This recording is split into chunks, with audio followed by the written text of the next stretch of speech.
so I might need 2 shorts on this. I've released the brake. The chain still comes down.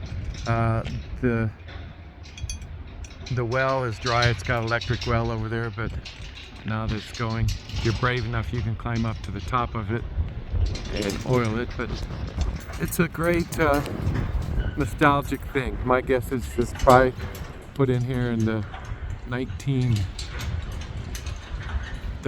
or 40s, but it's in really good shape. It's got a few bullet holes.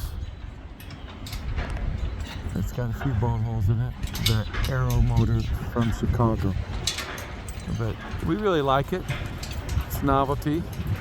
I was thinking about making with the chain maybe a spring-loaded donkey or something like that to give it some fun and put some lights on it.